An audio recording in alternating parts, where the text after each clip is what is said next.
प्राचीन काल की बात है। राजा विक्रमादित्य के दरबार में एक रहस्यमयी कथा सुनाई देती है।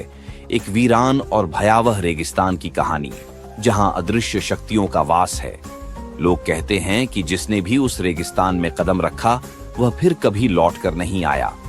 इस अनदेखी दुनिया के बीचों बीच गोगाजी महाराज का एक प्राचीन मंदिर स्थित है, जिसके बारे में मान्यता है कि वहां बसी शक्ति किसी के भी भाग्य को बदल सकती है। राजा विक्रमादित्य, जो अपने साहस, बुद्धिमानी और न्यायप्रियता के लिए प्रसिद्ध थे, इस रहस्य को जानने के लिए भीतर से प्रेरित महसूस करने लगे। उनके मन में एक अदम्य जिज्ञासा जाग उठी और उन्होंने इस खतरनाक यात्रा पर निकलने का निर्णय लिया। जैसे ही राजा विक्रमादित्य रेगिस्तान की ओर प्रस्थान करते हैं, उन्हें कई विचित्र घटनाओं का सामना करना पड़ता है।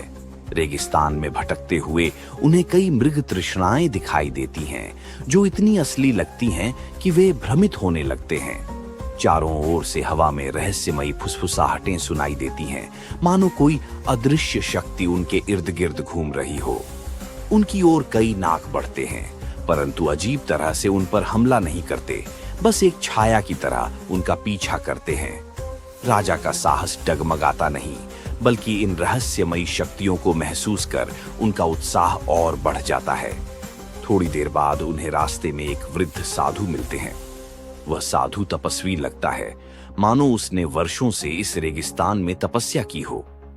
वह विक्रमादित्य को चेतावनी देते हुए कहता है, राजन, यह मार्ग बहुत खतरनाक है। जो भी आगे गया वह लौट नहीं पाया। तुम्हारे लिए बेहतर होगा कि लौट जाओ। परंतु विक्रमादित्य की आंखों में आत्मविश्वास और दृढ़ता दिखाई देती है।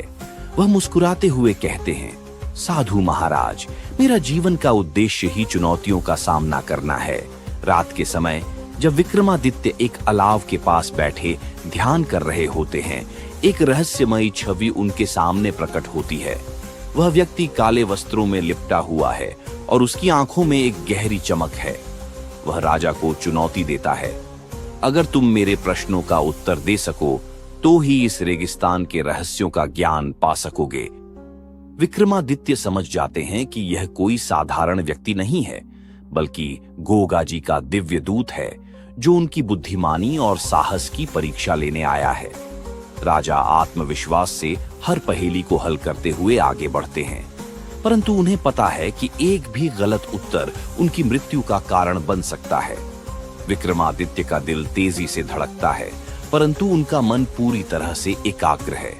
वह एक एक करके सभी चुनौतियों को पार करते हुए रेगिस्तान के भीतर और गहराई में पहुंच जाते हैं।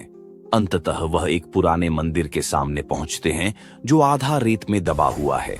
वहां गोगाजी महाराज ध्यान की मुद्रा में बैठे हैं और उनके चारों ओर कई नाग पहरे पर तैनात हैं। गोगाजी की आंखें धीरे धीरे खुलती हैं और उनकी दृष्टि राजा पर पड़ती है। गोगाजी शांत स्वर में कहते हैं, राजन, जिस खजाने की तुम तलाश कर रहे हो वह सोना चांदी नहीं, बल्कि एक दिव्य अमृत है। यह अमृत तुम्हें अपने जीवन का सच्चा उद्देश्य जानने में सहायता करेगा, पर इसे पाने के लिए तुम्हें अपने सबसे बड़े भय का सामना करना होगा। विक्रमादित्य का चेहरा गंभीर हो जाता है, परंतु वह डर को अपने ऊपर हावी नहीं होने देते। गोगाजी एक मंत्र का उच्चारण करते हैं और विक्रमादित्य के सबसे गहरे डर और आशंकाएं सजीव हो उठती हैं। विक्रमादित्य खुद को अपने बीते जीवन की गलतियों, अपनी प्रजा की अपेक्षाओं को पूरा करने में असफलताओं और मृत्यु की छाया के सामने पाते हैं।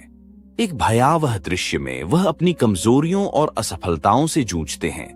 उन्हें अपनी संपूर्ण जिंदगी का बोझ अपने कंधों पर महसूस होता है, परंतु उनका साहस अडिग रहता है। यह उनके लिए आत्मनिरीक्षण का समय है, एक ऐसा पल जहां वह अपनी सभी असुरक्षाओं को पहचानते और स्वीकारते हैं। अंततः विक्रमादित्य अपने सभी डर का सामना करके अपनी योग्यता को साबित करते हैं। उनकी आत्मा में एक नया बल और समझ का संचार होता है। गोगाजी अब उन्हें बताते हैं कि यह यात्रा केवल खजाना पाने की नहीं थी, बल्कि उनके चरित्र और उनकी न्यायप्रियता को परखने की एक परीक्षा थी। गोगाजी उन्हें ज्ञान और समझ प्रदान करते हैं, जो उन्हें एक अधिक दूरदर्शी और दयालु शासक बनने की दिशा में मार्गदर्शन देती है। विक्रमादित्य जब रेगिस्तान को छोड़कर अपने राज्य की ओर लौटते हैं, वह अपने भीतर एक गहरा परिवर्तन अनुभव करते हैं। उनका चेहरा शांत और संतुलित होता है और उनके होठों पर एक हल्की मुस्कान है। रेगिस्तान की छाया में कुछ अदृश्य आंखें उन्हें जाते हुए देखती हैं, मानो गोगा जी की दिव्य शक्ति हमेशा उनके साथ रहेगी। यह यात्रा उनके लिए एक महत्वपूर्ण सबक बन जाती है, एक ऐसी यात्रा जो उन्हें उनकी जिम्मेदारियों का एहसास कराती है और एक सच्चे राजा का अर्थ सिखाती है। विक्रमादित्य साहसी और बुद्धिमान तो पहले से थे, अब और भी दयालु और करुणामय बन जाते हैं।